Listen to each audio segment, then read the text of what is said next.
മതവ്യാപാരികൾ വഖഫിനെതിരെ ഒച്ചവെക്കുമ്പോൾ. ലേഖനം മാധ്യമം ദിനപത്രം. രചന ഡോക്ടർ ബദിയുസ്സമാൻ. പോപ്പ് പയസ് 11-നും ഇറ്റാലിയൻ ഫാസിസ്റ്റ് ഏകാധിപതി ബെനിറ്റോ മുസോളിനിയും തമ്മിലെ ബന്ധത്തെ അപഗ്രഥിക്കുന്ന ഗ്രന്ഥമാണ് ഡേവിഡ് ഐ കെറ്റ്സർ എഴുതിയ Pope and Mussolini, the secret history of Pius 11 and the rise of fascism in Europe. Fascist ഭരണകൂടവുമായി 1920-30 കാലത്ത് ക്രൈസ്തവ സഭാ നേതൃത്വം നടത്തിയ കൊള്ളക്കൊടുക്കുകൾ വത്തിക്കാൻ ആർക്കൈവുകളുടെ വെളിച്ചത്തിൽ വിശദീകരിക്കുകയാണ് കെറ്റ്സർ. മുസോളിനിയെ പ്രീണിപ്പിച്ച് പയസ് 11-മൻ ഇറ്റലിയിലെ ചർച്ചിൻ്റെ സ്വാധീനം ശക്തപ്പെടുത്താമെന്ന് കണ്ടു. തിരിച്ച് അധികാരം ഉറപ്പിക്കുന്നതിന് കത്തോലിക്ക പിന്തുണ അനിവാര്യമാണെന്ന് മുസോളിനിയും കണ്ടു. വത്തിക്കാൻ സിറ്റിയെ ഒരു സ്വതന്ത്ര രാഷ്ട്രമായി അംഗീകരിച്ച 1929 ലാറ്ററൻ ഉടമ്പടികൾ ഈ സഖ്യത്തിൻ്റെ പ്രധാന ഫലമായിരുന്നു. ദൗർഭാഗ്യകരമെന്ന് പറയട്ടെ, ഇന്ത്യയിൽ കത്തോലിക്ക സഭാ നേതൃത്വം അതേ വിഡ്ഢിത്തം ആവർത്തിക്കുകയാണിപ്പോൾ. സഭാ നേതൃത്വത്തിൻ്റെ അമിതാവേശം. വഖഫ് വിഷയത്തിൽ സംഘപരിവാറിൻ്റെ തോളത്ത് കൈയിട്ട് കേരള കാത്തലിക് ബിഷപ്സ് കോൺഫറൻസ് അഥവാ KCBC രംഗത്ത് വന്നതിനെ ഒരു മുസ്ലിം ക്രൈസ്തവ പ്രശ്നമായേ കാണേണ്ടതില്ല. പൊതുജനങ്ങളുമായോ സാമൂഹിക ഇടപെടലുകളുമായോ നേർക്കുനേർ ബന്ധമില്ലാതെ അരമന വാഴുന്ന പുരോഹിത നേതൃത്വം പോർച്ചുഗീസ്, ബ്രിട്ടീഷ്, കോൺഗ്രസ് കാലങ്ങളിലെ പോലെ ഭരണകൂടത്തോട് ചേർന്നു നിന്ന് സമ്പാദിച്ചു കൂട്ടിയ സ്വത്തിനു നേരെ BJP സർക്കാരിൻ്റെ നോട്ടമെത്താതിരിക്കാൻ നടത്തുന്ന സൂത്രക്കളിയാണ് ഇപ്പോൾ കാണുന്നത്. സഭാ നേതൃത്വത്തിന് സുഖാഡംബരങ്ങളിൽ മാത്രമാണ് താൽപ്പര്യം എന്നത് രഹസ്യമൊന്നുമല്ല. 2 മാസം മുമ്പ് നടന്ന വിചിത്രമായ ഒരു കോടതി വ്യവഹാരം നോക്കുക. അപകടത്തിൽ മരിച്ച പുരോഹിതന്റെ ബന്ധുക്കൾക്ക് കിട്ടേണ്ട നഷ്ടപരിഹാരത്തുക സഭയ്ക്ക് കിട്ടണമെന്ന് പറഞ്ഞു കൊടുത്ത കേസിൽ അത് കുടുംബത്തിന് മാത്രമേ കൊടുക്കൂ എന്ന് പറഞ്ഞ് കേരള ഹൈക്കോടതി തള്ളി. ജീവിച്ചിരിക്കുന്ന പുരോഹിതന്മാർ സിവിൽ ഡെത്ത് സംഭവിച്ചവരാണ് എന്നതിനാൽ ആദായ നികുതി അടയ്ക്കേണ്ടതില്ല എന്ന വിചിത്ര നിയമം ബ്രിട്ടീഷുകാരെ കൊണ്ട് പടച്ചുണ്ടാക്കി അതിൻ്റെ ഗുണഫലം സ്വാതന്ത്ര്യത്തിൻ്റെ 70 കൊല്ലം കഴിഞ്ഞും അനുഭവിച്ച സഭാ നേതൃത്വമാണ് മരിച്ചിട്ടും വിടാതെ നഷ്ടപരിഹാരം കൂടി പിടിച്ചടക്കാൻ നോക്കുന്നത്. സാധാരണ വിശ്വാസികളെ സ്വത്ത്, പദവി സമ്പാദനത്തിനുള്ള ഉപാധികളായി മാത്രമാണ് അവർ ഉപയോഗിക്കുന്നത്.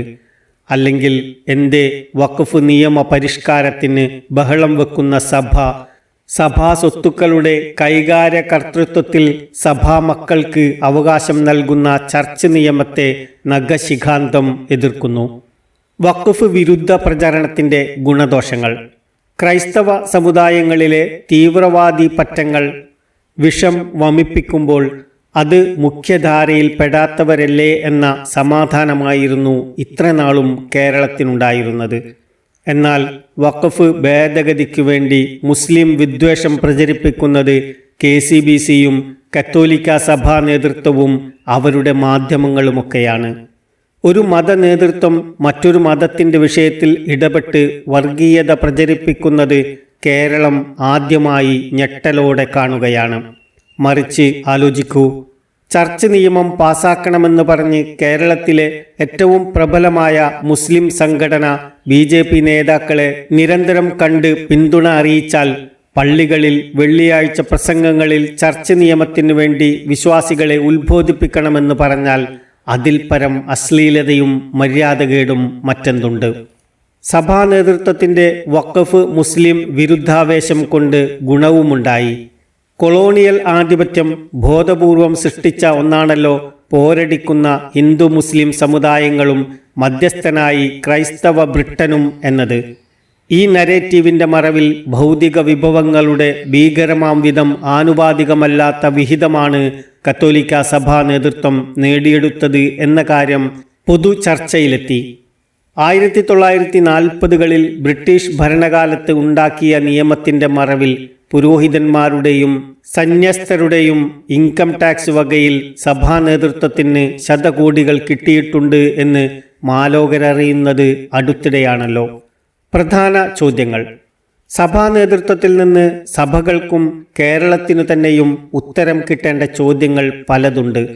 മുഴുവൻ നഗരങ്ങളിലും കണ്ണായ സ്ഥലങ്ങളിൽ കോടികളുടെ സ്ഥലങ്ങൾ എങ്ങനെയാണ് സഭയുടെ കയ്യിൽ വന്നത്? ബ്രിട്ടീഷുകാർ ഭരിച്ചപ്പോൾ സഭാ നേതൃത്വത്തിന് നൽകിയ ഭൂമി എത്ര? അത് പാട്ടമോ ദാനമോ? പാട്ടാവധി കഴിഞ്ഞവ എത്ര? അതിൽ മുൻപത്തെ സർക്കാരുകൾ റെഗുലറൈസ് ചെയ്ത് നൽകിയത് എത്ര? മാനദണ്ഡങ്ങൾ എന്ത്?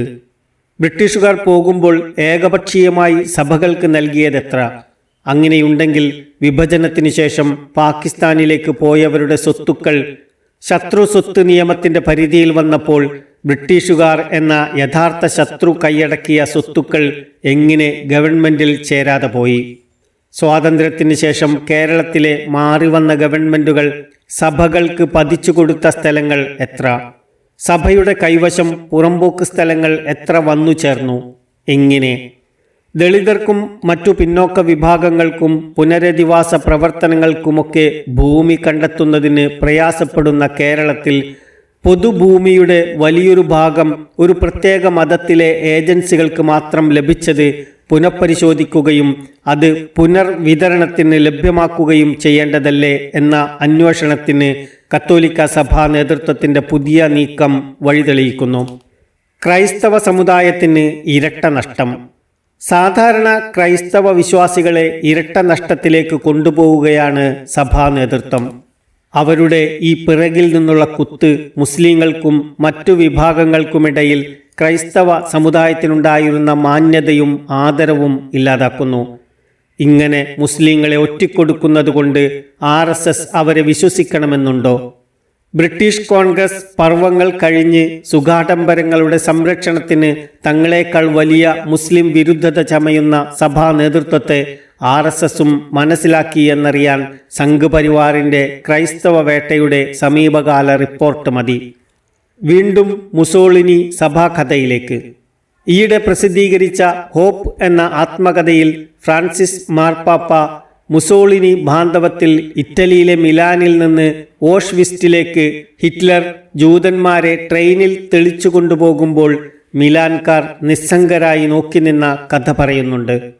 ഇന്ന് കേരളത്തിലെ സഭാ നേതൃത്വം പാപ്പ ഹൃദയവേദനയോടെ പറഞ്ഞ നിസ്സംഗഭാവത്തിലല്ല, വേട്ടക്കാർക്കൊപ്പം നിന്ന് ഇരകളെ വേട്ടയാടുന്നവരുടെ അർമാദത്തിലാണ്. മുനമ്പത്തെ പാവപ്പെട്ടവരോടുള്ള അനുകമ്പയാണ് സംഘപരിവാറിന്റെ പ്രചാരണക്കാരായി സഭയെ മാറ്റിയെന്നത് പെരും നുണയാണ്. സർക്കാരിൽ നിന്ന് പല വഴി നേടിയെടുത്ത സമ്പത്തിൽ എത്ര സഭയിലെ പാവപ്പെട്ടവർക്കായി നേതൃത്വം ചെലവഴിച്ചു എന്ന് പരിശോധിച്ചാൽ മനസ്സിലാവും മുനമ്പം വെച്ചുള്ള കളിയുടെ യാഥാർത്ഥ്യം. സംഘപരിവാർ കാലത്ത് മുസ്ലിങ്ങളെ ഒറ്റി സാമ്രാജ്യങ്ങൾ സംരക്ഷിക്കാമെന്ന് കിനാവു കാണുന്നവരെ ഒന്നുമാത്രം ഓർമ്മിപ്പിക്കുന്നു. ചരിത്രം രേഖീയമായല്ല, ചാക്രികമായാണ് പുരോഗമിച്ചിട്ടുള്ളത്. സ്വാതന്ത്ര്യ സമരത്തിന് നേരെ മുഖം തിരിച്ചു നിന്ന് ഗാന്ധിയെ അന്തിക്രിസ്തുവായി കണ്ട് അന്ത്യദിനം വരെ ബ്രിട്ടീഷ് ഭരണം തന്നെയെന്ന് കരുതിയിരിക്കെ സ്വാതന്ത്ര്യം കിട്ടുമെന്നറിഞ്ഞ് ഒരൊറ്റ രാത്രി കൊണ്ട് MK ഗാന്ധിയെ മഹാത്മാഗാന്ധിയാക്കി മാറ്റുന്ന അത്ഭുത പ്രവൃത്തി പോലെ എളുപ്പമാവില്ല അൽഫ ബീറ്റ ജൻ കാലത്തെ ഓടിമറിയലുകൾ. പൊതുഖജനാവിന് അവകാശപ്പെട്ട ഇൻകം ടാക്സ് അടക്കാതെ സമ്പാദിച്ചു കൂട്ടിയ പണത്തിന് സഭാ നേതൃത്വം മറുപടി പറയേണ്ടി വരും. അധീനതയിലുള്ള ഭൂമി കൈവശമെത്തിയതിൻ്റെ നാൾ വഴികൾ പരിശോധനാ വിധേയമാകും. ജെറൂസലേമിൽ എത്തിയ യേശു ദൈവാലയാങ്കണത്തെ കച്ചവട താൽപ്പര്യങ്ങൾക്ക് ഉപയോഗിച്ചവരെ പുറത്താക്കി ജനത്തെ ഉപദേശിച്ചു. എൻ്റെ ആലയം സകല ജനതകൾക്കുമുള്ള പ്രാർത്ഥനാലയം എന്ന് വിളിക്കപ്പെടും എന്നല്ലേ രേഖപ്പെടുത്തിയിരിക്കുന്നത്. നിങ്ങളോ അതിനെ കള്ളന്മാരുടെ ഗുഹ ആക്കിയിരിക്കുന്നു. സാധാരണ വിശ്വാസികളുടെ ജീവിതം തുറന്ന പുരോഹിത നേതൃത്വം അവരുണ്ടാക്കിയ കള്ളന്മാരുടെ ഗുഹകളുടെ സുരക്ഷിതത്വങ്ങളിൽ നിന്ന് പുറത്തു വരേണ്ടി വരിക തന്നെ ചെയ്യും. നന്ദി.